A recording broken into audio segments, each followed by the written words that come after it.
अगर आप credit card use करते हो या फ्यूचर में लेने वाले हो तो आपने कभी ना कभी कार्ड प्रोटेक्शन प्लान का नाम जरूर सुना होगा। कभी बैंक कॉल करता है, कभी कोई एजेंट बोलता है सर आपका कार्ड सिक्योर नहीं है, और वहीं से कंफ्यूजन शुरू होता है। तो आज हम बात करेंगे कि सीपीपी होता क्या है, कैसे काम करता है, इसके बेनिफिट्स क्या है, ड्रॉबैक्स क्या है, और सबसे इम्पोर्टेंट क्या आपको ये लेना चाहिए या बिल्कुल अवॉइड करना चाहिए। सबसे पहले समझते हैं सीपीपी प्लान होता क्या है। क्रेडिट कार्ड प्रोटेक्शन प्लान एक तरह का इंश्योरेंस जैसा सर्विस होता है। अगर आपका credit card, debit card, pan card या वॉलेट खो जाता है, चोरी हो जाता है या फ्रॉड हो जाता है, तो ये प्लान आपको उस सिचुएशन में सपोर्ट करता है। इंडिया में मेनली दो कंपनीज ये सर्विसेज देती हैं, सीपीपी और वनसिस, और बैंक्स इनके साथ टाई अप करके ये प्लान्स ऑफर करते हैं। ये बैंक के प्रोडक्ट नहीं होते, ये थर्ड पार्टी सर्विस होती है। मतलब आप डायरेक्टली बैंक को नहीं, इन सर्विस प्रोवाइडर्स को पे करोगे। अब बात करते हैं इसके कोर फीचर्स की। सबसे पहला फीचर है single protection for multiple cards. सोचो आपके पास दो क्रेडिट कार्ड है, एक डेबिट कार्ड है, पैन कार्ड है, ड्राइविंग लाइसेंस है। सीपीपी के अंदर आप इन सबको एक ही जगह रजिस्टर कर सकते हो, मतलब एक ही प्लान और मल्टीपल कार्ड्स कवर्ड। दूसरा फीचर होता है वन कॉल कार्ड ब्लॉकिंग। ये सबसे ज्यादा हाईलाइट किया जाता है।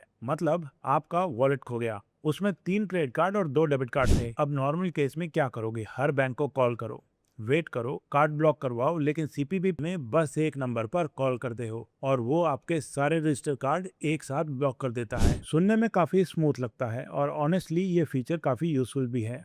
अब बात करते हैं तीसरे फीचर की। तीसरा फीचर है क्रेडिट कार्ड रिप्लेसमेंट असिस्टेंस। अगर कार्ड खो जाए तो ये लोग आपके लिए रिप्लेसमेंट प्रोसेस इनिशिएट कराने में आपकी मदद करते हैं। इसके बाद चौथा फीचर जो आपको देखने को मिलेगा वो है फ्रॉड लायबिलिटी कवर। अगर किसी ने आपके कार्ड का मिसयूज किया, अनऑथराइज्ड ट्रांजेक्शन किया, तो उसका फाइनेंशियल लॉस ये प्लान कवर कर सकता है, depending on terms and conditions. लेकिन यहाँ पे एक ट्विस्ट है जिसके बारे में आगे बात करेंगे। अब बात करते हैं पांचवे फीचर की। पांचवा फीचर है इमरजेंसी कैश असिस्टेंस। अगर आप ट्रैवल कर रहे हो किसी फॉरेन कंट्री में और आपके कार्ड्स खो जाएं, तो ये प्लान आपको इमरजेंसी कैश अरेंज करवा के देता है।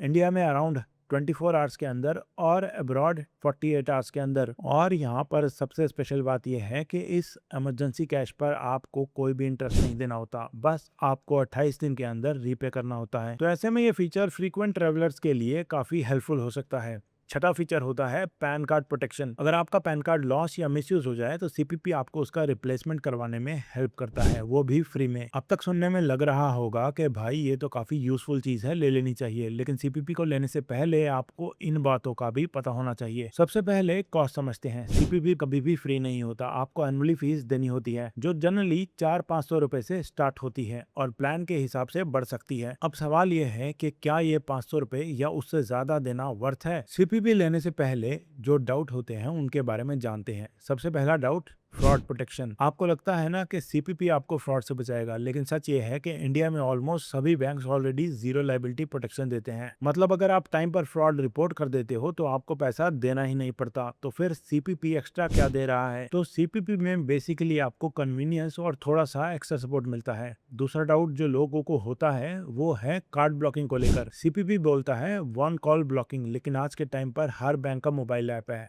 आप लिटरली 10 सेकंड में ऐप को खोलकर कार्ड को ब्लॉक कर सकते हो। तो क्या ये फीचर इतना पावरफुल है जितना दिखाया जाता है?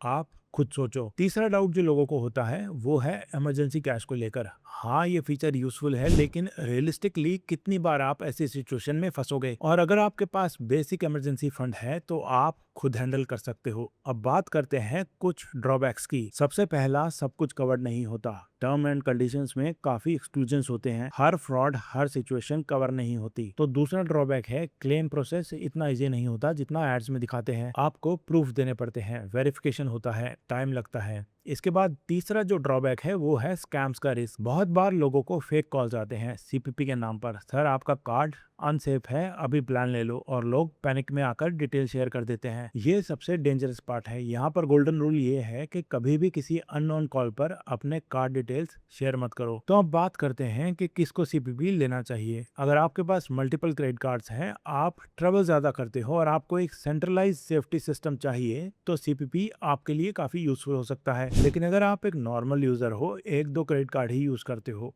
ऐप यूज करना आता है और आपके पास थोड़ा सा इमरजेंसी फंड है, तो ऑनेस्टली सीपीपी आपके लिए उतना यूजफुल नहीं है और आप बिना सीपीपी के भी अपने कार्ड्स को सेफली मैनेज कर सकते हो। तो फाइनल वर्डिक्ट सिंपल है, सीपीपी प्लान एक नीड नहीं है, एक ऑप्शनल कन्वीनियंस है। अगर आपको पीस ऑफ माइंड के लिए लेना है ले सकते हो, लेकिन बिना समझे सिर्फ बैंक के कहने पर मत लो। हर फाइनेंशियल प्रोडक्ट की तरह यहाँ भी रूल सेम है, समझ के लो वरना स्किप करो। अब मुझे कमेंट में बताओ, क्या आपने कभी सीपीपी लिया है या लेने का सोच रहे हो? अगर आपको वीडियो हेल्पफुल लगा हो तो लाइक जरूर करो, चैनल को सब्सक्राइब करो फॉर मोर सच वीडियोस, और बेल आइकन प्रेस करो ताकि आप कोई भी इंपॉर्टेंट अपडेट मिस ना करो। मिलते हैं नेक्स्ट वीडियो में।